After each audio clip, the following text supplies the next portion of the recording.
Chicago. Chicago. What's up, Chicago? What we got going on in Chicago? Chi-Town, stand down.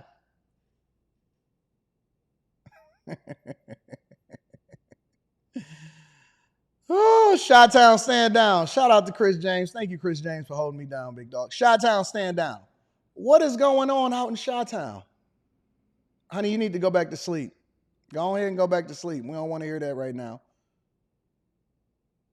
What is up in Chicago and Philly? Y'all can't get it together.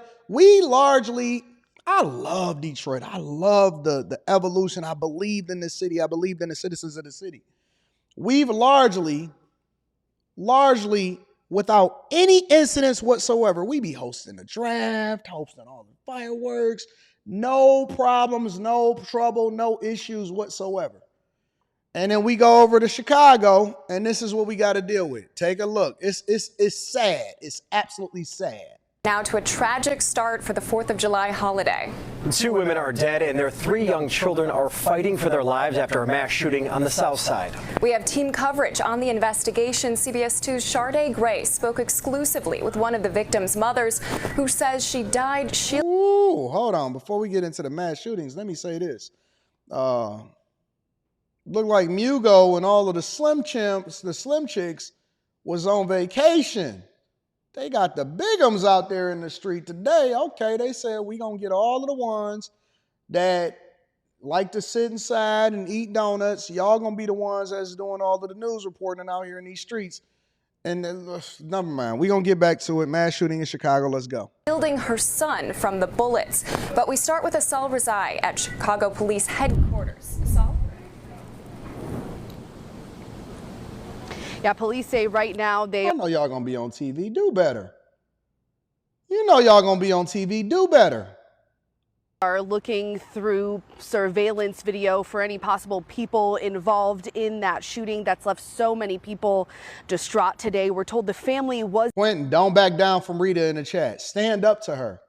Inside of their home when bullets came flying in through the window just after 6 o'clock this morning. Take a look at this video, a chaotic scene near 71st Street and Woodlawn. You can see at one point a police officer holding a small child near a stretcher there. The shooting happened around 6:15 this morning. Multiple bullet holes could be seen in the home's window there. Shell casings littered the street, we're told, from a rifle and a handgun. 3 boys, a 5-year-old, a 7-year-old, and an 8-year-old were all hit by gunfire and taken to the hospital. They remain in critical condition. Their mothers were both killed, 42-year-old Nakisha Strong and 24-year-old Capri Edwards. Emotions running high as neighbors spoke with us after the shooting, followed by victims' advocates.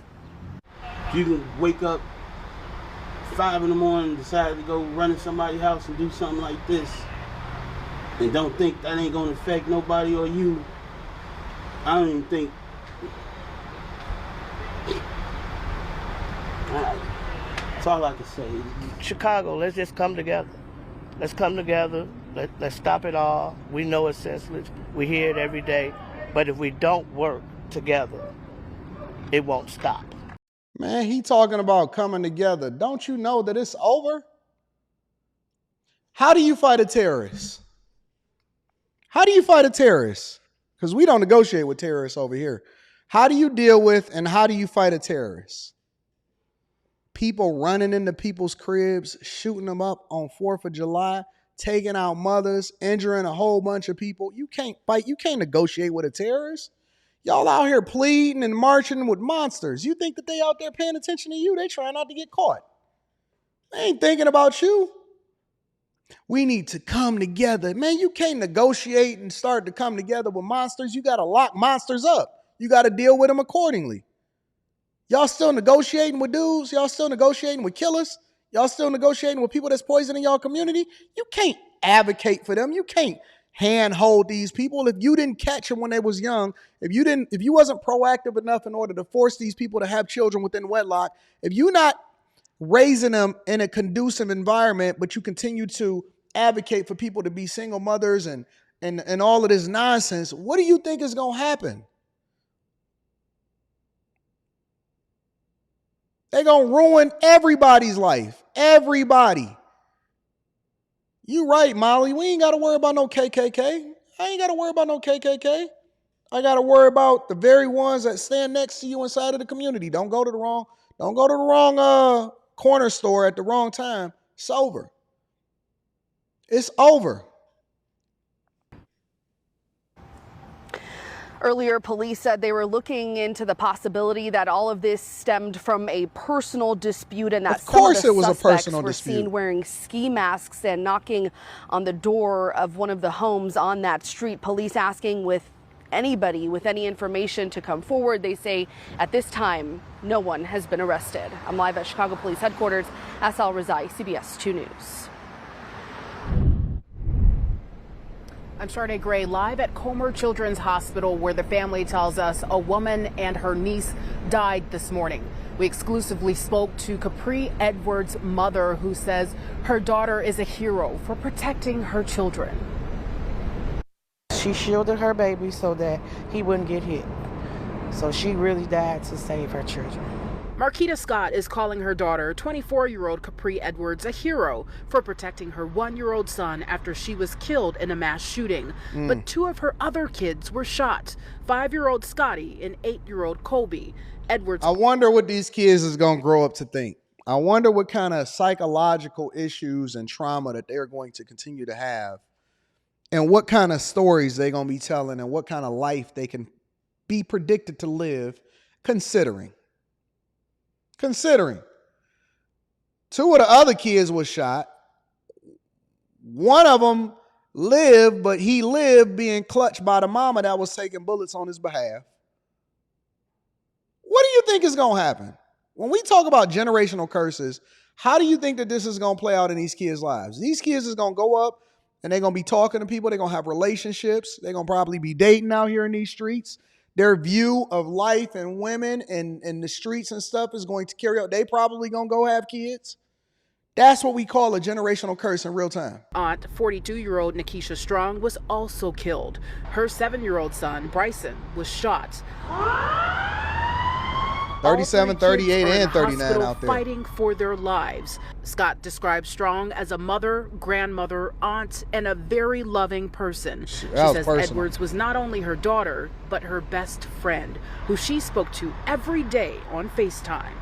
I say my daughter's a hero because she did what she's supposed to do to protect her kids, and she gave her own life up to make sure that her children were fine. And I will always love her for that, and I will always just tell her she's my hero. Let me tell you something. It wasn't just in Chicago. It's in all of the hellhole cities. Over in Philly, I got some friends over there in Philly. They said, Anton, check this out. They sent this to me this morning. Our top story this morning, we have had a deadly shooting. 8 people were shot, and we know that one of them has died. Many of these were young people. Now, this comes exactly a year after another mass shooting happening in King-Sessing, killing 5 people. Now, Hank is live at the scene in Southwest Philly, where, Hank, you're seeing quite a bit of damage that remains from that shooting. Yes, I mean, there was apparently a ton of lead flying through the air down here last night at King-Sessing and 60th. I'm just trying to figure out, maybe doing my own bit of police work. There seem to be 2 bullet holes in this particular Mazda right here. It could be 2 hits. It could be one going in one window, going out the other. Police are still trying to match it together, guys. But listen, 8 people are hit. One of them killed. 3 of them are juveniles down here, transported to several different area hospitals. It happened about 11:30 last night. Police say, again, here near the intersection of 60th and King-Sessing as it goes down towards Salford Street. And Philly Police Inspector Kapana Masakoi says that officers realized it was happening when one patrol officer found a person shot in the middle of King-Sessing. Officers, one patrol. Hey, hey, look at the symbolism, y'all. Y'all want to see the symbolism of this whole thing? They showing the street signs. They got the bullet casings everywhere, and it's right above the church. If you ever want to figure out where the hood is or where it is that you're not supposed to go and look for the communities with the most churches and the most liquor stores and the most broken down cars and hood mechanics in the community. The symbolism is real. The symbolism is real. It's always a cross, and then that cross is across from the liquor store, right? And then you got a bunch of broke down cars, some hood mechanics, and then some people that's out here on the street saying, don't gentrify our community. Hey, don't clean up our community. Don't be raising the property values over here. No, listen, it's the white people, it's the Jewish people that's coming over here trying to mess up. What about the people that's been over here? Y'all in terrorized communities. Y'all literally are in Iraq. You're in Iraq already. What about the people that was here the whole time? Where else was you gonna go? So everybody just supposed to live in squalor for the rest of their life with no opportunities or no proposed possibilities of growth and an environment where the kids can walk down the street where it ain't a bunch of crack and syringes that's down there? Don't gentrify my neighborhood.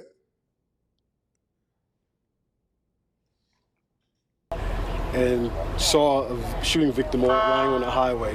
The officer immediately came over police radio and stated that she had seen shooting, and other officers responded and found other victims on the highway and transported them to the hospital. The total victims that arrived at the hospital were counted at 8 at this point. That's crazy. 5 adults and 3 juveniles, and the juveniles age ranges are between 16 to 17.